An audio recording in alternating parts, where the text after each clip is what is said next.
Here's your NBC2 forecast first. Good evening, everyone. Somewhat warmer air has moved into the area today, but also has brought some cloud cover with it. I want to show you the temperatures right now. We're running 31 in Terre Haute, 32 in the Bloomington area, 28 over in Indianapolis. By tomorrow morning, we'll be looking for cloudy skies overnight early tomorrow with about 28 degrees, 33 and partly sunny by noon, and really a nice afternoon tomorrow, 40 degrees by 5 p.m., but a pretty big storm with big changes by the weekend. We'll talk about that storm coming up later in the show. Proud to serve the Wabash Valley. This is NBC2 News at 6.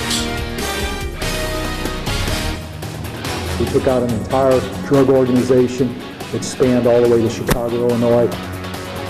Federal agents take out an entire Valley drug operation, and they say the group is linked to violent crime in our area. We'll explain. And wintertime is the perfect season to steal an automobile, and thieves know it. A warning to car owners: more vehicles get stolen in the winter months as car thieves look to cash in on the cold weather. plus, Many people are still upset over the loss of an organization that has deep roots in the Wabash Valley. One historian recalls the Terre Haute Y's rich tradition. Thanks for joining us for NBC2 News at 6. I'm Elise Evans. Patrick is on assignment. A federal grand jury indicts 19 people in a large-scale drug trafficking operation, and agents think the group is connected to an attempted home invasion during the summer. NBC2's David Shepard is live in the newsroom with more about this bust. David?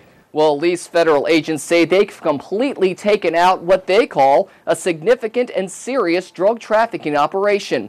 The group spanned from southwestern Indiana all the way to Chicago. Among those named in the indictment, Ruben Echeverria of Washington, Indiana. Agents say he ordered the break-in of a home in Pimento back in June. The indictment reveals the group was also sent to the home to steal money. That same group was also ordered to break into another home sometime later, but that plan never panned out. Echeverria is the same man police caught earlier this week with more than half a pound of meth in his car. 2 mornings ago, an individual was stopped driving through the streets of Terre Haute with a pound of methamphetamine concealed in his car. As the indictment indicates, the individual who had the pound of methamphetamine in his car and the person who ordered the attempted home invasion in Pimento is Ruben Echeverria. Up to 19 individuals who have been charged with significant and serious drug trafficking offenses. Those named in the indictment are Wabash Valley residents. Each of the 19 face a maximum sentence of life in prison if convicted. We'll continue to look into these indictments and have more for you tomorrow on NBC2 News. In the newsroom, I'm David Shepard. Elise, back to you. Thank you, David. A warning for car owners: the winter months are prime time for car thieves to prey on victims. Police say the cold weather drives many motorists to leave their car unattended while it warms up. Car thieves target those people in the hopes of making a quick getaway with your car. The cold weather also helps those thieves blend in because so many people are wearing hats and masks. People go out, they warm their cars up before they go to work, they leave them unlocked while the car's running to defrost the windows, remove the snow and such. So it's easy pickings for thieves. Summertime's not so easy. Summertime people don't go out and start their cars, they keep their keys inside. Have a second key that you can lock the car and then unlock when you come back out, or have keyless entry. Other than that, we do not advise it. Many car insurers won't cover damage or theft due to owner negligence, such as leaving a car running unattended. Many people are still upset about the loss of the former Terre Haute Y. One Valley historian recalls where the Y got its start. NBC2's Megan Royce spoke with her and joins us live in the studio. Megan? Thanks, Elise. Dorothy Jurst was once the executive director of the Terre Haute Y, or YWCA, back in the early 80s. She says the Y has been a part of the city's rich tradition for over 100 years. The women in organizations in the Wabash Valley have always played a major role, and one of these was the YWCA. In 1902, a group of Valley women created the Terre Haute YWCA. Historian Dorothy Jers says the organization offered more than fitness for women. In the early 1900s, we had many, many young women moving in from rural areas into the town to work in the factories. And they had to have a decent, safe place to live. Jers served as the executive director from 1983 to 1990. She says operating the organization wasn't easy for anyone. Many, many women worked long and hard to keep that association going all those years. The YWCA moved to Fairbanks Park in 1976. In 1990, the women gave $1.9 million to expand the facility so it could house a pool and full-size gymnasium. Jers says it gave the women a sense of pride. We're still very, very proud of that building. The YWCA didn't depend solely on memberships to generate revenue. The organization offered services and groups which fought against prejudice in all of its forms. We had a mission, and it was to for women to realize their potential, and we worked a great deal on the elimination of racism. After learning Riverbank Family and Fitness is closed for good, Jers says it makes her feel heartsick. My only hope is that the building will be used for the community, because it was built by the community. If you're a member of Riverbank and haven't picked up your belongings, the Parks Department will have the facility open from 8 a.m. to 4 p.m. for you to get your items tomorrow.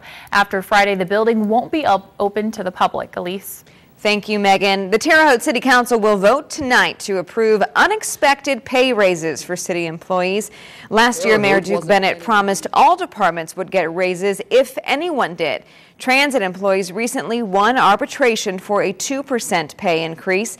Now the mayor proposes using $500,000 from the rainy day fund to give all city employees a raise. The city council is debating whether to honor the mayor's promise. Based on what was said last week, I didn't get any indication that this would not go through. All those decisions, I think, are going to have to come from the mayor's office, not us.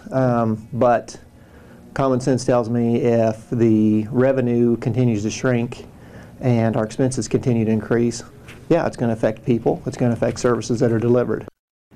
The council meeting just began. Patrick Fazio is there, and we'll have more on their decision tonight on NBC2 News at 11. Those of you thinking about a future career or a career change might want to consider engineering. Forbes magazine looked at information provided by businesses in 2009 and determined the 10 most difficult jobs to fill. Engineering positions came out on top, which means there's great demand for people with engineering degrees. According to the head of Rose-Hulman's Career Services, engineering graduates can start out making good money. Pretty much anywhere from $50,000, $54,000 for a civil engineer to start out, upwards to $80,000 for a chemical engineer going into a specific industry, such as the oil and gas industry. Forbes magazine says the other difficult jobs to fill are skilled trades such as carpenters, plumbers, and electricians. Also good salespeople, nursing, technicians such as linemen for electrical companies, truck drivers, restaurant and hotel staff, executives, doctors, and customer service reps. You're watching NBC2 News with Patrick Fazio, Elise Evans, weather with Chief Meteorologist Jesse Walker, and sports with Jason Pinsky. This is NBC2 News at 6.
This is NBC2 News at 6.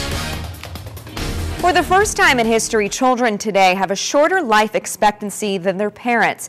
One of the contributing factors is childhood obesity. 30% of children between the ages of 6 and 17 in Indiana are overweight or obese.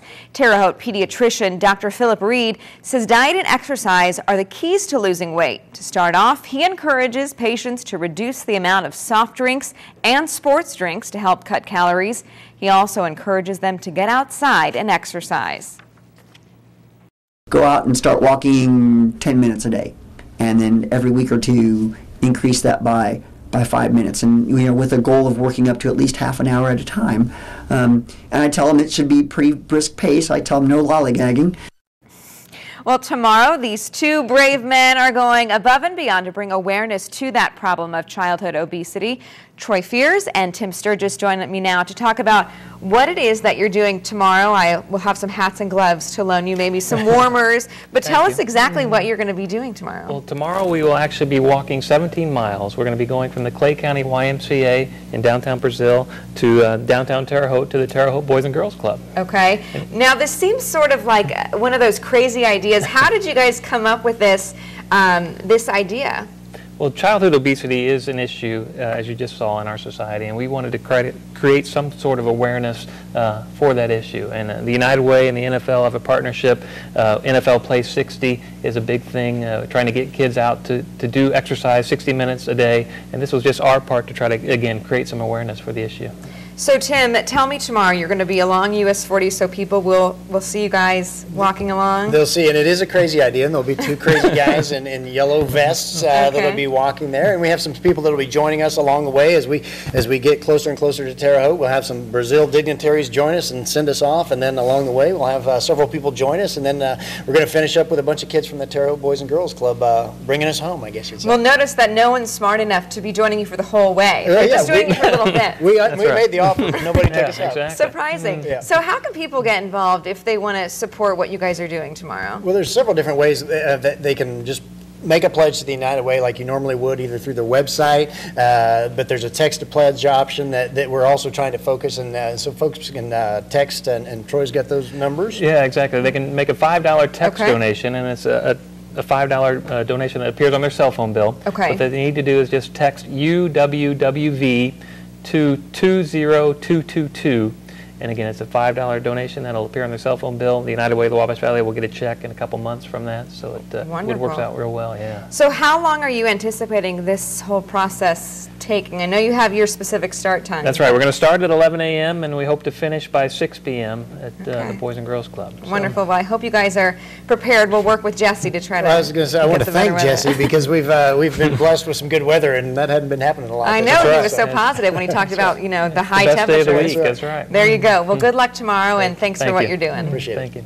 And again, the walk is tomorrow. It goes from the Clay County YMCA in Brazil to the Terre Haute Boys and Girls Club.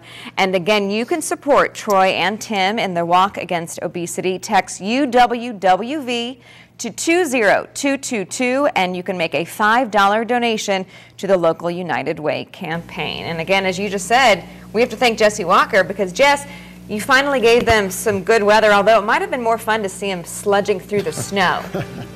Been interesting. They would have been out there with all their gear on and everything, but actually tomorrow going to be the best day we've had in a long time as far as some sunshine and some warmer weather, so we do have some good news on the way. Speaking of bad news, though, I want to show you where we stand so far this month. This month so far, we're 9 days into it, 12 degrees colder than normal, but we are talking about a little warm up the next couple of days. That, and also we'll talk about the big storm system when we come back.